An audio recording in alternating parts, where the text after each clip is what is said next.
afternoon, everyone. My name is Tammy Martin. And I'm John Martin. And we are the founders of Young Black Leadership Alliance. Welcome to the 7th segment of YBLA Community Conversations. I know, really. Today marks the first session of phase 2 as we take a deeper dive into the racial disparities that has plagued the Black community.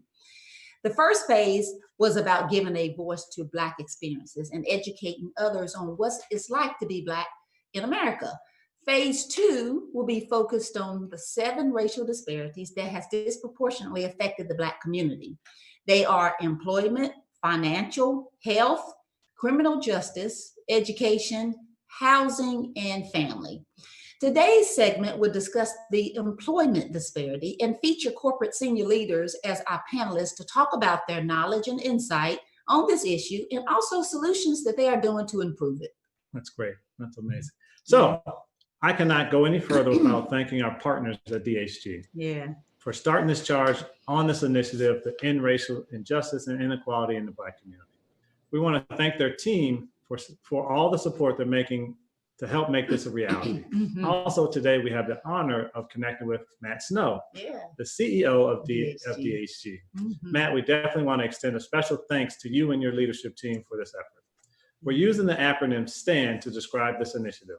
STAND is for seize the moment, talk to others, act on your biases, no more silence, and donate your resources. We invite you to stand with us to make a better tomorrow in the Charlotte community. We have a target goal of having 2,020 actions towards bridging the gap of racial disparities. And we're on our way there. Yes, we're getting there. Over the past 6 weeks, we have made a call to action after each segment. We didn't want this initiative to be about all talk and no action because we know that action is what makes the difference in moving towards system level changes.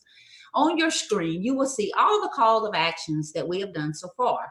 The first week you will see we asked you to invite your network. The second week is sign a petition. The third was to share the YBLA post on facts about Black women in corporate America. The fourth week was share the post on Black men in corporate America. Fifth week was support a Black-owned business. And last week was to donate to a Black-led nonprofit organization. We want to take a poll now to see how far we have made in our progress. So you should see a poll pop up.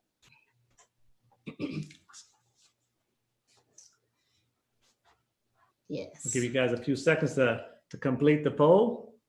Awesome. Yeah.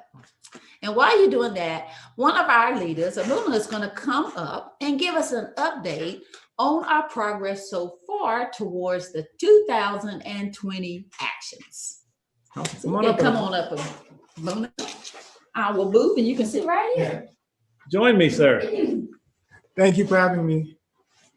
So today we have a total of 448 actions towards our call to action.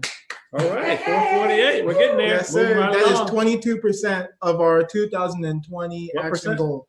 22%. 22%. We want to make sure we say that loud and proud. Yes, 22%. We're making our way. Yes, sir. Thank you. All right. Thanks, Abuna. Thank you, Abuna. Abuna will also be managing the chat for us today, so please join the conversation by putting your questions in the chat. Because if you haven't participated in any of our call to actions or missed any of the conversations, you can go to our website at youngblackleadership.org/community conversations. Absolutely. So one of the things we want to do is, Abuna, if you could ask everyone where they're from. So we want to really get the chat engaged today. So if you guys would type in the chat where you're from, we want to make sure that we have lots of participation today. Yeah. All right. So let's get started.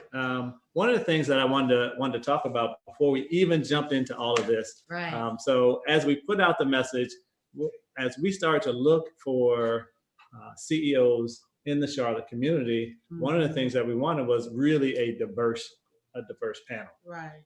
And then one of the things that we found out is there's not a lot of diversity in terms of the CEOs in the Charlotte community.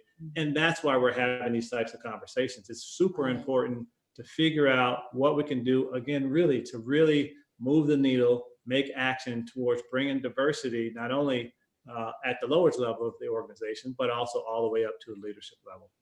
So that's one of the things I'm super excited about. So we can have these conversations. Let's get to some action. Let's get to some solutions and figure this thing out. Yeah, because we have some great panelists today. Yes, some amazing panelists. So they have all the answers. Yeah, so we'd like to welcome the panelists and definitely thank you for taking the time out, because we know how busy your schedules must be. So we're very thankful that you took the time out to have these important conversations with us. So we will get started. All right, let's start with Andrea. Andrea, if you wouldn't mind, please introduce yourself by giving your name, your title, your company, how long you've been in the role, and give us one word to describe the last 6 months. So one word to get us that last 6 months. So we appreciate it. Andrea, take it away. John and Tammy, thanks so much for having me today. My name is Andrea Smith, and I'm the Chief Administrative Officer at Bank of America. I have been at Bank of America for 32 years. And I've been in this role probably for 6 years. Before that, I was running HR. The one word is really difficult, but the word that I would use is resolute. And what I mean by that is the time for change is now. And I am very resolute in that. We are working very hard in the community. We're working very hard in the company to drive the kind of change that we need in our country once and for all. And sadly, we had another incident this week. Heartbreaking, tragic, terrible. This cannot continue to happen. So I am resolute in helping be part of the change that we so desperately need in our country. Yeah. Thank you. Yeah. Thank you, Andrea. Tom, we'll move over to you. Thanks. Well, John and Tammy, thank you for having me on. I'm Tom Fink. I'm the chairman and CEO of Barings, headquartered in Charlotte, a global company that is in 17 countries. And I've been in the role of chairman and CEO for just under 12 years. So at the end of this year, it'll be 12 years in this role. Yeah, my one word is transformational. And when I think of this year, we were already in a period of transformation in society because of technology, the new economy, the fact that we have this internet. But this year with the pandemic, and I'll call it the dual pandemics, we not only transformed because of this separation caused by the pandemic, but we're transforming, I think, how we're having conversations and how we're thinking about social justice and economic mobility. I think if we don't transform now, we'll never transform. And I do believe that's what's driving a lot of why we're here today. Mm-hmm. Awesome. David, would you take it next? Oh, you're on mute, David. Darn mute button. I'm David Longo, CEO of CDI Workplace Solutions. And I've been here for 27 years and I'm the founder of the company. And my one word would be doing. One more time. Doing. Okay. Right. Doing. You know, to build a little bit on what Tom said, I think conversation is really important and it's great that we're doing these things, but we've spent a lot of time for a lot of years talking, and I think we have this opportunity to just everyone start doing their part. John and Tammy, you've heard me talk about this before. I call it following a little bit of the Mother Teresa model. It's, you know, she didn't step out there to become the wonderful woman that she was. She just wanted to help one person at a time. And if we all just step up and do our part, we'll have huge impact and change. So encouraging people to do something. Right. Totally agree with that. Okay, Mr. Matt, what do you have? Yes, thank you, Tammy and John, for putting on this show, for one, but also glad to be here today. I'm Matt Snow. I'm the CEO of DHG. We're a top 20 accounting and professional services firm headquartered in Charlotte. We have about 2,000 professionals at our firm, about 200, a little more than 200 partners in our firm. And we're located in the United States, as I said, 30 offices, but we also are in the United Kingdom. I've been in my role for about 6 years now. And during that time, I would say that, and this gets to my one word, we've encountered a lot of change at DHG. And so my word for the last 6 months would still be change. And I think that the difference about the change in the last 6 months is we've seen it accelerate more than we've seen it, really in my whole career. And I've been doing this for over 30 years. And so you look at, as Tom said, the dual pandemic that we have going on right now. There's the acceleration of things that we wanted to do sooner, and we were able to get them done a lot faster because of the viral pandemic, and other things that we've been wanting to accomplish from an inclusion and diversity perspective. Frankly, we've also seen acceleration of that too, and it's long overdue. And we could have a whole nother session on why it took what it did to get to where we are today. But the good news is that we are seeing change. And yes, day-to-day things can be frustrating, but I believe, I'm very hopeful that what we're seeing happen now is going to create that change that has long been needed. There's a feeling of resoluteness, as Andrea said too, so I'd have to agree with that. So change is my word. Yeah, great. Thank you. I know I like that word, resolute. Okay, we're going to jump right on into some of the questions, and I'm going to start out with the obvious. After the killing of George Floyd, how have your companies been impacted? How has your company's culture changed since the killing of George Floyd? I would like to start with you, David. Can you start with that on how CBI has culturally changed since the killing? Yeah, it's interesting when I read the question first, I really had to think about it, because I don't really know that we've changed from who we are. We have being a small, mid-sized business, we have a very small, tight culture, and we have a philosophy that we exist to love and serve our clients, our associates, and our community. And that's been a core of who we've been from our inception. I think it has kind of reaffirmed that we need to continue the things that we've been doing. For a mid-sized company, we've been able to have great reach, and it's continuing having conversations with people, engaging them, providing them opportunity to make a difference in the community, and then just being open to the organizations such as yours that God places in our path and our ability to have impact in our small way. So I don't know that we've really changed, but we're certainly continuing to have open discussions and dialogue. Yeah, that's awesome. Andrea, at Bank of America is such a large company. What does it feel like at a company that size, as far as the change, how the culture has shifted or changed? Well, Tammy, it's a great question. We have about 210,000 employees around the world in 40 different countries, and we've always been very focused on diversity and inclusion.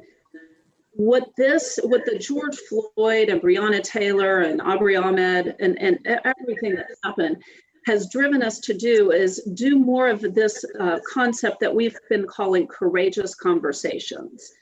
And we did them in large ways with hundreds of people, thousands even.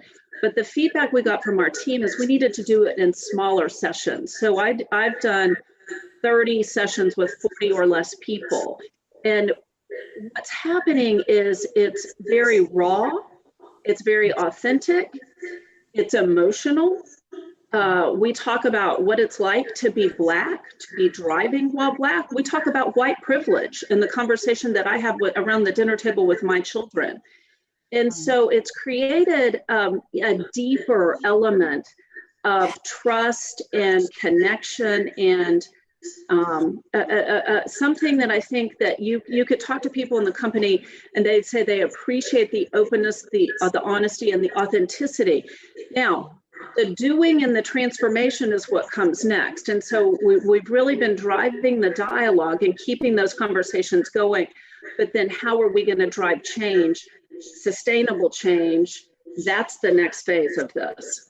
Yeah, 100%. That's exactly how, when we talk about these conversations, that's the end result, is right. What is a sustainable change? Yeah. So true. And I think that's really the difference between, you know, a lot of the things that we've done in the past, Right. and really why we wanted to put this on with an action-based conversation is really how do we drive not only short-term change, right? So immediate actions that people can do on a day-to-day basis, but how do we get to sustainable change? And then phase two was really about that. And that's why we have you guys on here, because as we were thinking about this, you know, who better to make the decisions than the folks that have the opportunity and are in the positions to actually make those changes. So thanks. That's really nice. I appreciate that. Yeah. How about you, Matt? Yeah, so our situation, interestingly, is very similar to what Andrea described at Bank of America. So they may have 200,000 employees, we have 2,000, but there was a great desire for conversation around this. And so we provided the platform for that. And I see that as what will really be the fuel to accelerate the change that I was talking about earlier it was allowing people to talk very openly and frankly about what they believe, what they see, what they think, what they perceive, and ask questions and to listen too, not just talk, but to listen to others. We sort of had an unwritten rule. We had unity sessions, very similar to what Andrea described. We had 60 across our firm. And we agreed we're not going to talk about politics.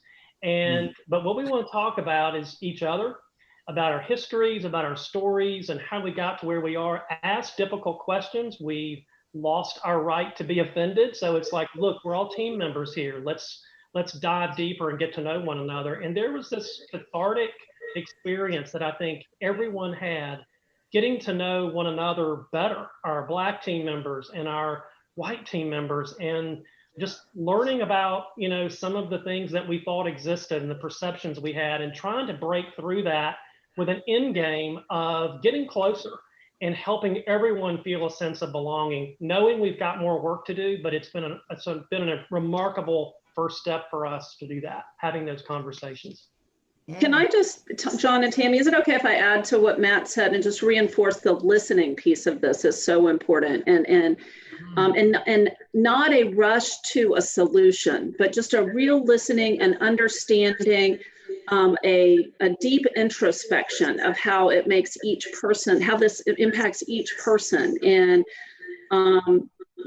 how many of our teammates are going through life having to deal with things that we never even thought of, and that kind of awareness. So just, Matt, I couldn't agree more that the listening has been critical as well. Mm-hmm. Yes, and just to add to that, Andrea, that was one of the reasons why we designed it the way we did. The first phase was just to understand what the Black experience is about, because there are so many people during those conversations had no idea. And they would come back like, wow, I never knew Black women went through so many hoops to get to where they are. Yeah. And I think that really created that sense of trying to get the information out there to educate, because the listening is so important. And now as we move into the phase two, it's about bringing people on in authority. Like John said, you're in the position to really start to drive and make those system level changes, so we can go to the next step. And Tom, at Barings, how has, and your word was transformational, has there been much transformation at Barings since the killing of George Floyd? I think there's the beginnings of it, certainly. And I agree with a lot that's been said here. We started with some small group conversations, in part because I, as a CEO, needed to better understand the situation. I, as a CEO, didn't have the courage before now to really, I think, be out front on the issues of systemic racism. And it was really in some of the individual and small group conversations that, you know, I picked up on things such as, even though we believe we have a good culture around the firm and an open culture, people are still afraid to speak up. Yeah. And it's not because of retribution, it's because you're all managing your own careers and you want to fit in. And so we know that we have to make some more significant changes so that the environment supports, not just now in the wake of the immediate issue, but for going forward, an openness of conversation that goes beyond just your job and your role in the firm, but it invites people to get to know each other as people. And so we're building that out where we have our groups are working on developing ERGs both in the US and in Europe to build on that. We're going out, and frankly, diversity, equity, inclusion, I should say, was always a subcomponent of our human capital group. And we're going out for a senior level hire, a chief DE&I officer, because what I want to do is pull this out and say, this isn't just in one department. This is about the soul of the firm. And we have to be more open. We have to help people. Not everybody's perfect. Managers have trouble with this. So what can we do to help our managers, whatever, white, black, Hispanic, be more comfortable managing this issue and engaging this issue. So for me, transformation has begun, but it's not complete. Yeah. That's a really great point. I hadn't really thought that through, but like you said, a lot of people are not comfortable with these conversations, right? I mean, this is entirely new. I mean, I'll tell you, I probably stopped working in corporate America 5-6 years ago. This kind of conversation would not happen. Right. And because of that, if you're not, that's a muscle that you're not used to using, basically. And, having those type of conversations, you're trying to figure out, like, do I have that conversation at work, or, do I just let that pass? And I think those are the things that are really making not only managers uncomfortable, but also employees uncomfortable. And we just got to figure out how to press through it. And I think that's super important. Yeah. Did we get everybody? Yeah, I think we did. And also to Tom's point, well, all of your points, I love how you are having these courageous conversations. I love how you said that, Andrea, and because I tell you, if nothing else come out of today, if all of the companies that are listening to you guys today, if they would just institute that in their companies, in the organizations, because just to be able to set an environment where people feel comfortable to speak up, that right there could totally change it. That could change a whole lot right there. Just having people where they feel comfortable to say, hey, this is how I feel. This is what it's like for me. Yeah. So I just saw the chat scroll by, and I think someone asked a question for you, Tom. And it was really like, how did you come to terms on getting the courage to really stand up for that? Because again, you're at the top of the organization, and what you say moves things throughout the organization. So how'd you get that courage? I don't know if it's courage as much as it is, I've always tried to do the right thing in the right moment. And this was a moment where I took a step back. I said, I've been missing something in my interpretation of the progress we've made as a country, as a community, and for us as a company, in terms of addressing the issues of systemic racism. I said, how many times have I even said the word racism? Not enough. And so it's really about recognizing, looking in the mirror first and saying, I need to do better. I need to understand better, and I need to be willing to have those conversations. And if I'm going to want the firm and my colleagues to embrace that change and that transformation. So I think it was not so much courage, but just recognizing I just had to do better. Nice. That's great. I'm gonna jump to the next question. So diversity has been a word that's been around for a lot of times. D&I, we added an E to it. I mean, we've been working a lot of acronyms. We've been working in this specific space. So for those folks who don't know my background, I worked in corporate America for 25 years before retired, and kind of went into this space. Worked for Hewlett Packard for most of those years. And what I would see in most of the organizations that I worked with is that a lot of the diversity ends up at kind of the bottom of the organizations. You kind of have this pyramid where diversity kind of, all of our numbers sit at the bottom, and as you get higher up in the organization, again, it becomes less diverse, and also ends up being more male, more white male. So the question really is, what can we do really to make sure that we have diversity kind of at all levels, And how do you, what kind of things are you guys doing now to make sure that happens? David, I know it's an easy one for you. You have a much smaller company, so I'll start with you. I'm going to go for company size. We're going to go in order of company size. Go ahead. There you go. As I mentioned yesterday, we have just an unfair advantage. When you're 150 people, you get to be a lot closer. You get to know people on a personal level. You get to know their families. And so, quite frankly, some of this discussion is a little bit foreign to us because the concept of having to talk about stuff that we just get to do because of our size is different. I will say, I'm proud of the diversity that we have inside of our organization. And I don't know whether it's good or bad, but we don't really think of it that way. We connect to people. We tend to recruit through our networks and who we know. And one of my favorite lines is to be able to, and again, I get this is different at our scale, but interview people when they don't know they're being interviewed. And so, and then try to recruit those people to your organization. So we don't look at whether you're Black or white or whether you're male or female. Quite frankly, we don't put education requirements for positions. I started my college career in a seminary, and when I left there, and I didn't finish my college degree, so I thought it'd be kind of hypocritical for me to require everyone else to have a degree when I don't, and running a business this size. But it creates opportunity for people because we look at the individual. But what I will say is what has happened as we've grown, the more diverse that you get as an organization, the more your circles widen that connect you to those people to recruit in. So the challenge for us is how do you push outside of your circles so that you are connecting and meeting people because we recruit in a different way. And so and for us, it's the most talented. It's the people who are the most talented with the most potential.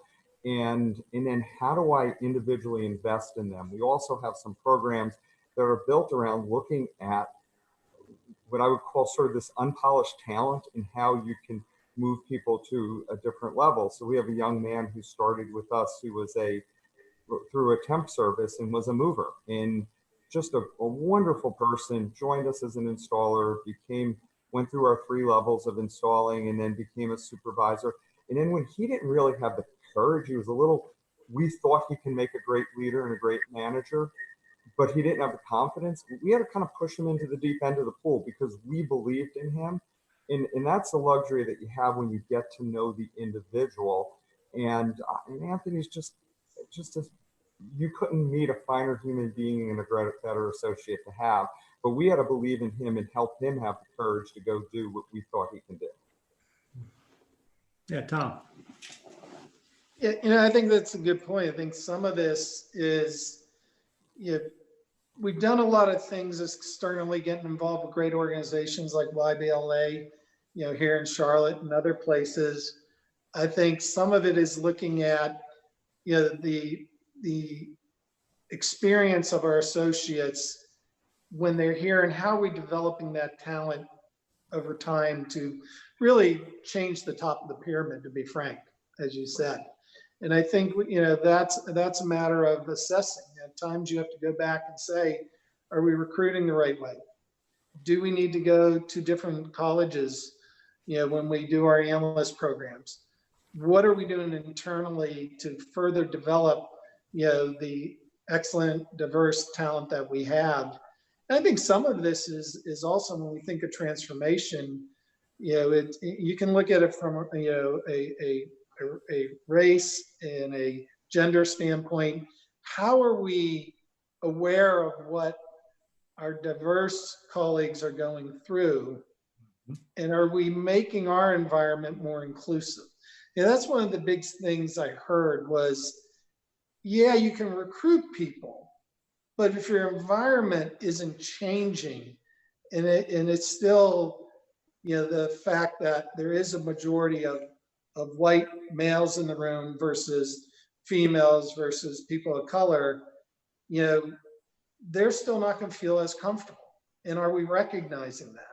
Yeah, it's just not good enough just to bring people in. You have to change the internal environment. And I think that, again, comes back to what we all said at the beginning.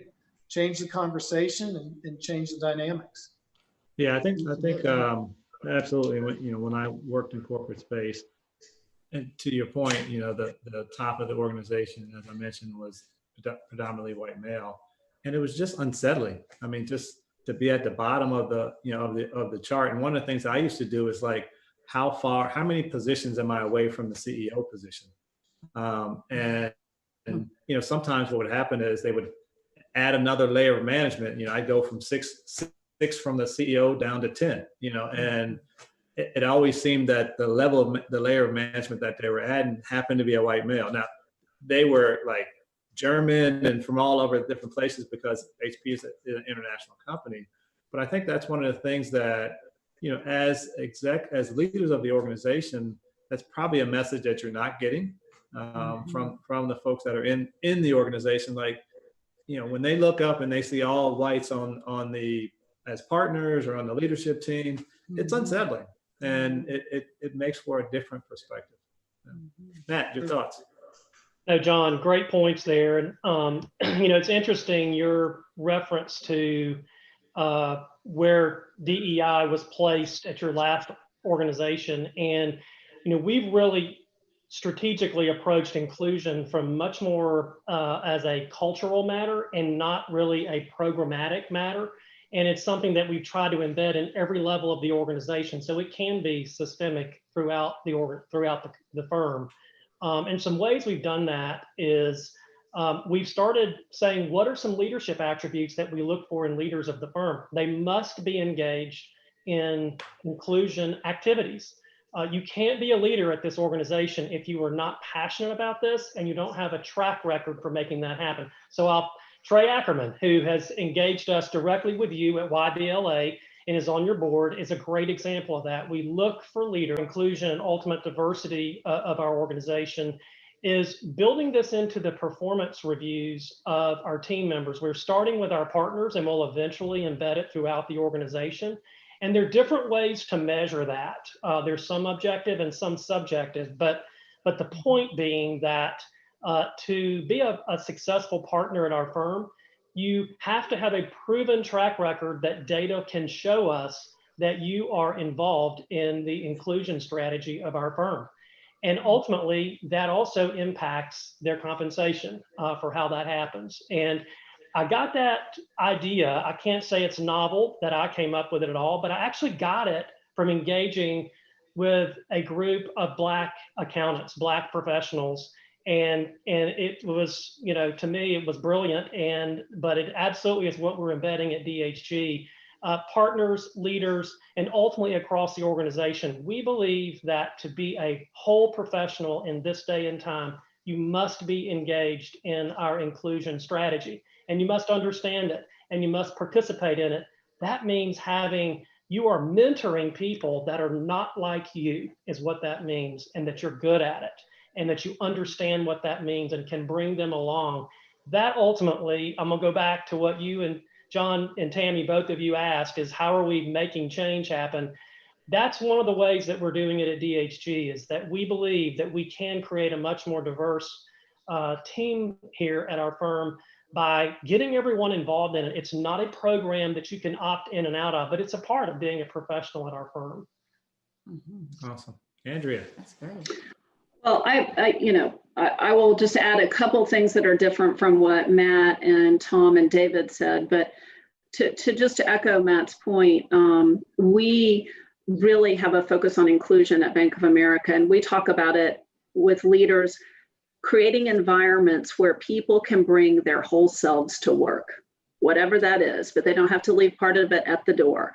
And so that's our view of inclusion, and we measure leaders that way. And we also have metrics on scorecards that we look at every month. And the metrics are this: what 2 actions have you taken to mentor, grow, develop, get to know someone different than you? You've got the diversity metrics throughout the company around hiring and promotion and all of that, but that gets very much more personal when you're asking people, what are your 2 things that you've done? Who have you talked to? Who are you mentoring? To Matt's point, you know, we John, as you said, we do a great job bringing in diverse talent at the entry levels. In fact, our new class of analysts this year is 54% people of color, 46% women, our most diverse class ever. And we're talking thousands of people. What we've been really focused on is promoting and developing people and keeping them. So the fact that we're then challenging managers and leaders to get to know their talent and what 2 things are they're doing has just helped us be able to increase those retention and promotion rates. And we still have work to do, but we've made a lot of progress. And I think that the culture of people feeling accountable to help us get there, and it's across the board, as Matt said, this is not one person or one team. It is embedded in every single line of business and something that we hold each person accountable to help us deliver on. Mm-hmm. Awesome. I love that, Andrea, and I'm coming back at you because we do know that Bank of America has given out, going to $1 billion towards economic and racial inequality. Did you say $1 billion? Yeah. Oh, yeah. With a B. I'm sorry. I thought you said $1 billion. $1 billion. Okay. So, Andrea, you have to elaborate on what is the plans of Bank of America on how we're going to start closing in the employment gap that we see. Well, Tammy, you know, we committed to $1 billion over the next 4 years, starting next year. And it hits all the areas that you kicked off this call with. We want to focus on health. We want to focus on jobs. We want to focus on housing. We want to focus on all those areas. So we're building a framework right now that will help do just that. And $1 billion is a lot of money. But at the end of the day, if we're going to structurally change racism and have the impact we want, we need many more billions. So the goal of this is to be catalytic and bring other companies with us in partnerships. And we've done that already Tom came out with us in housing in Charlotte and many others when we built this fund.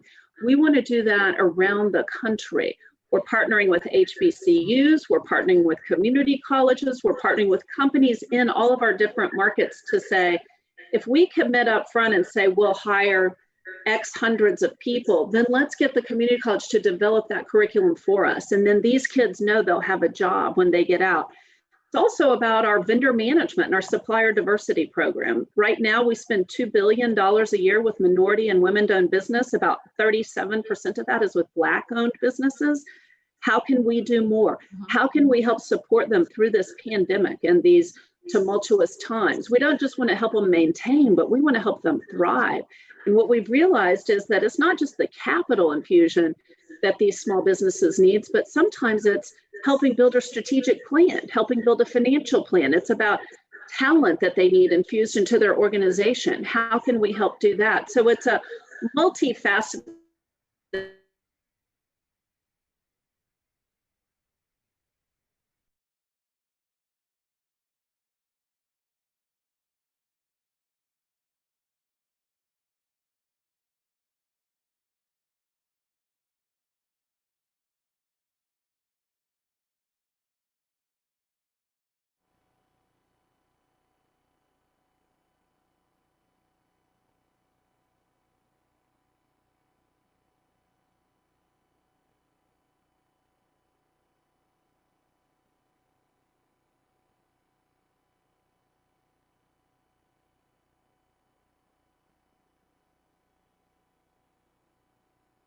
$1.6 billion into community development financial institutions, these CDFIs. We're going to do more with MDIs, minority development institutions, but with a clear caveat of what outcomes are we going to expect with that investment and what kind of change can we see as a result of that. So we haven't rolled out how we're giving, where we're giving, and what we're expecting because we've been spending a lot of time talking to a lot of people to ensure that we can measure this, because that's really important. And it's really important as we're trying to bring others along with us, because everyone wants to see an outcome.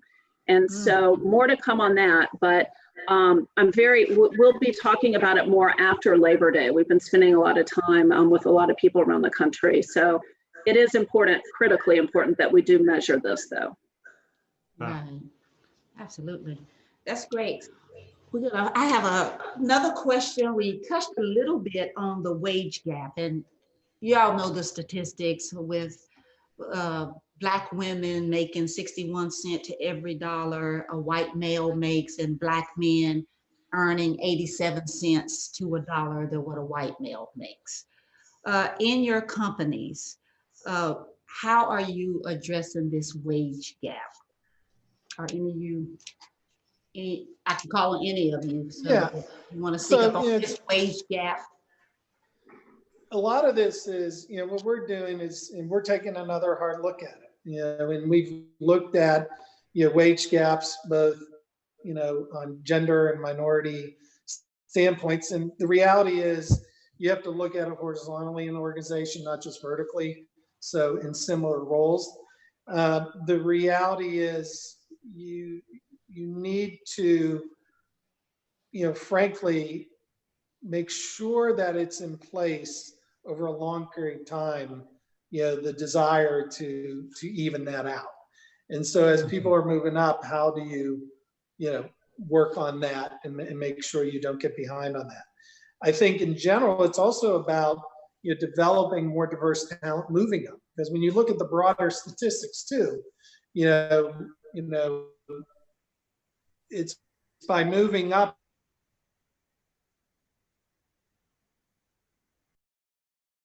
in the community. So I think that's an area where, frankly, a lot of firms, probably including ours, done better from a gender perspective, but needs to be more focused from a race gap perspective. Mm-hmm. Mm-hmm. From a conversation perspective, because again, when I saw that question, you actually scared me, Tammy, and I went back to look at. Again, it's easy for me. I can look at 160 people's compensation fairly easily. How does that? I don't understand how that occurs when you're looking at the individual.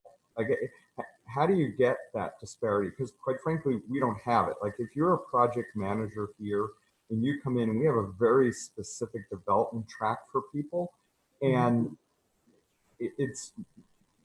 and maybe it's because of the size of who we are in the culture, because we just don't look at the downside of these type of conversations. There's a good side and a bad side. The downside is that it's forcing people to look at color and differences in gender and stuff like that. And we try not to, we look at the individual. So how does it occur? Like, it's inconceivable to me that I would bring two people in who are contributing at the same level, mm-hmm. with the same level of experience and value to the company. Now, there's a little bit that you get more here for tenure, because commitment and longevity is important to us, and to have those different. So I guess I'm like scratching my head saying, how does that actually occur? Well, David, yeah. David, I was just going to say, for us, it's I would tend to agree with you. Our compensation ranges are fairly tight ranges for given certain levels. So it's very difficult to have a significant, meaningful wage gap there for whatever demographic that it is. We see this being more of an issue over the longer term of creating more opportunities for growth, professional growth within our firm, which gets back to what Andrea was talking about earlier, which is retention. And we are very successful as a firm in recruiting people from underrepresented groups. We are not as good at retaining them. And so that's where we're really focused right now, because the longer we can retain them, the greater the chance that we can get them into a leadership role, ultimately a partnership role, something that to me will create the meaningful opportunity there and can spawn off so many other opportunities for people within that underrepresented group. So that retention is something that is really core to us, to retain people longer, creating more opportunities for them as they move through the organization. We believe that is one way that we're going to be able to contribute to that. Yeah, I'll Just let me jump in add, here. Tammy and John, could I just add, just as a bigger company, to give the opposite of David's company. So we have 20,000 managers at Bank of America. So we don't leave it to chance that equal pay for equal work happens. We just don't. And so we've had a third-party firm reviewing our pay for years. And last year we put out our first human capital report, and in it you can see that compensation received by people of color was 99% of that of the white people. So, you know, we measure that. We look at where there's discrepancies, but we're very committed to equal pay for equal work because, and we need some help on that because we can't look at 210,000 people. And we have so many different lines of business too, you know, for investment banking all the way to financial centers, to call centers, to, you know, just the variety of roles here. So I just wanted to offer that perspective as well. Yeah. Yeah, I think that David, to your point, you know, how does it happen? And I know, having been a hiring manager at, again, a large firm, what tends to happen is two things, and Matt touched on one of them. So if you, one, as you bring people into an organization, especially in a large organization, wherever you bring that person in, they tend to stay at that level in terms of like pay. So if you brought someone in, and what tends to happen is like you may get a young person, a white kid from, I don't know, let's say they went to Chapel Hill, and then you compare that kid to, you know, another one went to an HBCU. If there's a person that looks at those two people and values one school above another and gives them a slight increase and say, well, I'm going to take this young person and give him, you know, this extra 2,500 because he came from this quote unquote nice school and the other one didn't. So now you end up with this disparity. And as that goes up the organization, it just continues to grow. So you're not going to catch up as an employee. So that's one. The second thing is, as you lose diversity in your organizations, so if again, you got those same two people, the one guy leaves and comes back, the other person's going to be here with all these years of experience in your company. Typically, you don't bring the other person in at that same level. What you typically do is bring that person down at a level. So now what you end up with, people working the same jobs, different pay. Sat behind, and I argued this point many a times and used to help with recruiting. So it's just, you got to have those conversations and make sure the right people are having the conversations. Andrea, I really commend you guys for doing that report. That's excellent. And you have some measurements around. Yeah, absolutely. That's awesome. All right. Yeah. Yeah. Sorry, we got too deep into pull out. We got too deep into the conversation. Yes, there you go. So one of the things that talks about, so one of the statistics I love here is, well, I don't love, but Black people make up about 12% of the US population, but they only occupy 3.2% of the senior leadership roles at large companies. And that's just 0.8% of CEOs at Fortune 500 companies. So 0.8% of CEOs at Fortune 500 companies. So really now we're trying to get into like, what solutions will you guys implement in the next 60 to 90 days or longer that will create those sustainable outcomes that Andrea was talking about, and the ones that we really crave. So Tom, I'm gonna start with you on that one. Sure. You know, I think it goes back to a little bit about what we were talking about before with, you know, you have to change the path internally and make sure that, you know, we like to develop a lot of our talent from coming in junior roles and moving up through the organization. And, you know, so I think that's one element where you have to be more purposeful in your recruiting. You have to change up. You know, we need to get more diverse every year. We've been getting more diverse, both on gender and race in terms of our analyst program, but we got to go further. We got to keep bending that curve. I think the gap for us has been in that, okay, between that junior level recruiting and as we develop the next level of talent, have we done enough to specifically reach out, especially to our, you know, diverse talent, and helping them in that ascension? And I think that's where we have to basically invest more, and that's part of what I'm looking for in this senior DE&I higher is really to build that middle piece.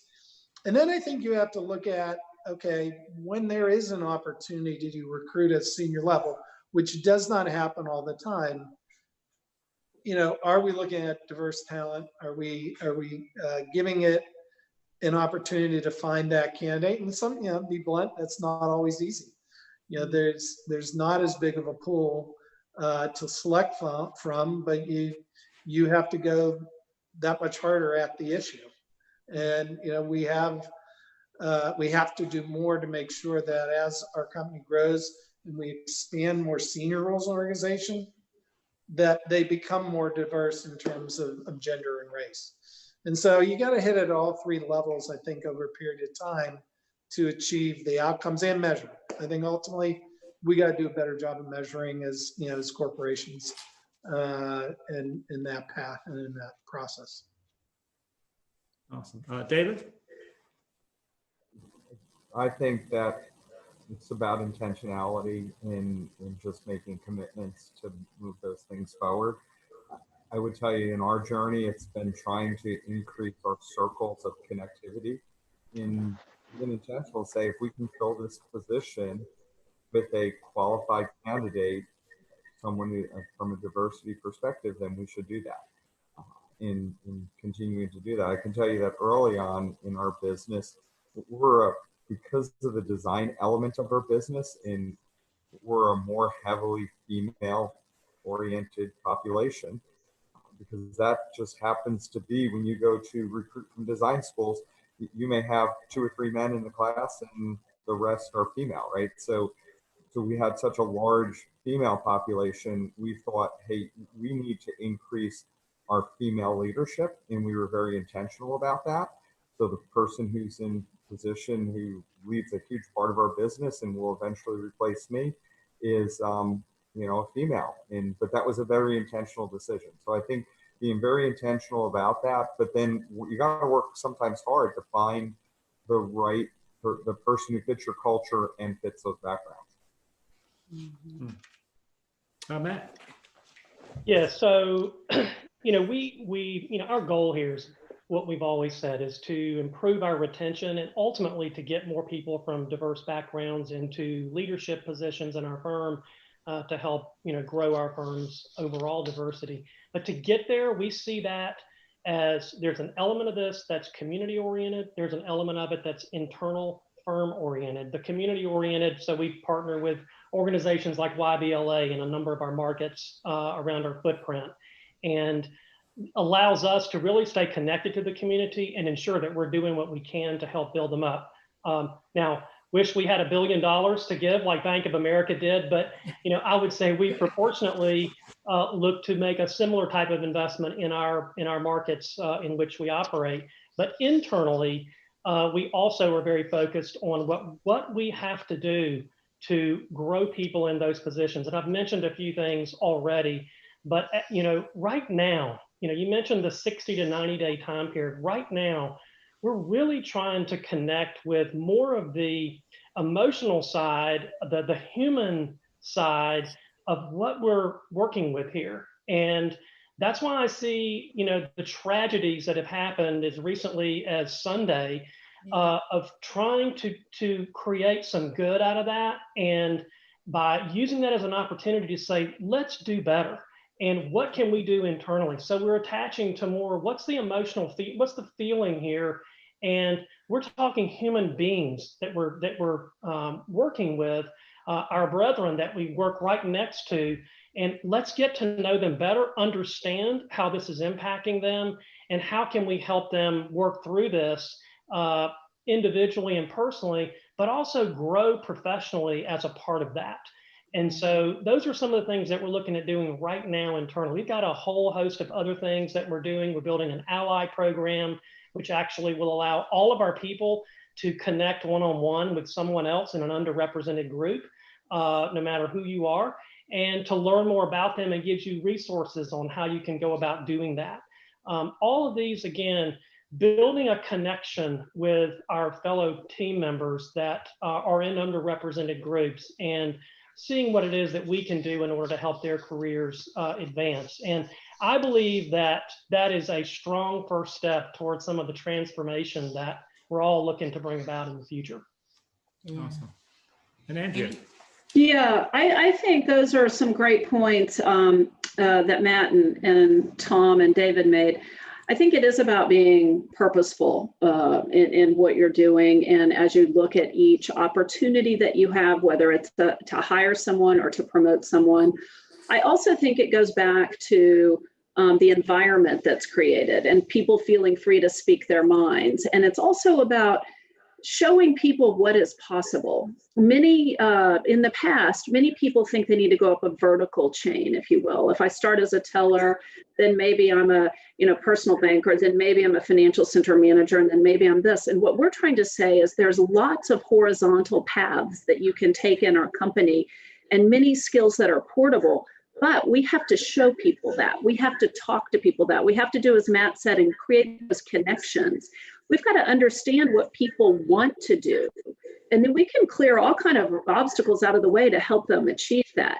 And I would say, strangely, during this pandemic that we've experienced during these tumultuous times in our country, these courageous conversations have lent us a lens to be able to do much more of this and show people the opportunities that are there.